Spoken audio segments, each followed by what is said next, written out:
life-altering. And so, writer that I was, I had decided to write about Alzheimer's. I was going to force myself to confront what I'd been too scared to confront earlier, when the disease had been up close and personal. I was going to buckle down and learn all manner of important life lessons. I was going to make up for being a lousy daughter. This Alzheimer's magazine story was to be redemptive. So I spent time in the trenches observing other people's mothers, and I wrote about it.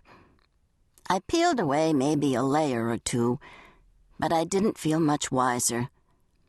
I had reached an impasse, and I thought I knew why. It was the distance I was keeping, the shield I was holding in front of myself to deflect the really tough stuff. It was my detached position as observer and writer. If I was to come to terms with this disease that took my mother's life, if I was to learn whatever it was I needed to learn, I had to stop hiding behind my reporter's notebook and get inside the world of Alzheimer's. And so, with the knowledge and permission of the staff, this was no undercover operation, I decided to hire on at Maplewood. I would immerse myself fully and completely in the daily lives of those with this disease. I would take care of other people's mothers, the way strangers had taken care of my mother. I thought I knew what I was facing. I'd read the medical reports, with their chronicles of unstoppable brain plaques, impenetrable neural tangles, and shrunken cerebral cortexes. I had read the heart-wrenching stories in the media, seen the documentaries.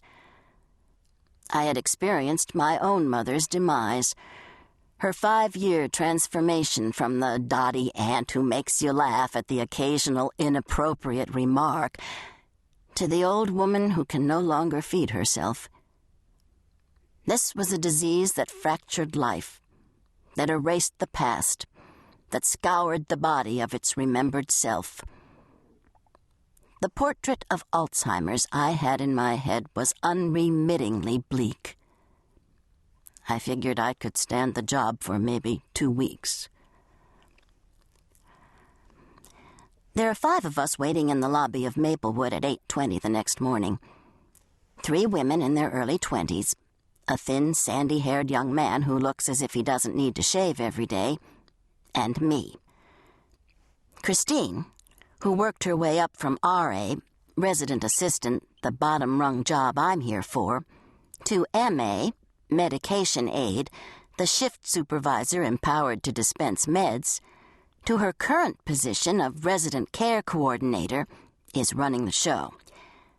She's a tough-looking woman, hard-worked, her hair brittle from home perms, her smile weary. She's 28. When Christine comes out to the lobby, she doesn't welcome us or introduce herself or offer a summary of what we can expect for the next 6 hours. Instead, she takes us back to the closet-sized, windowless break room, shows us a tiny refrigerator and a vending machine stocked with junk food, and tells us to clock in. We learn, before anything else, that we have a 3-minute leeway when we clock in for our shift. If we punch in any later than 6:33 in the morning, we're considered late. 3 late days, we're told, is grounds for termination. We also learn that if we're ill, we have to find our own replacement. If we can't, we must come in to work. If we don't come to work, we're fired. I'm more astonished than I should be. This is the way the world of minimum wage work operates. I've always worked for a living, but except for the usual scut jobs that saw me through college, I've led the sheltered, benefit-buffered life of a middle-class professional. After the sobering mini-lecture about all the reasons we could get fired, we are led back to the meeting room in the atrium at the center of the facility, where 2-inch-thick packets of material await us. Christine tells us that we'll start with the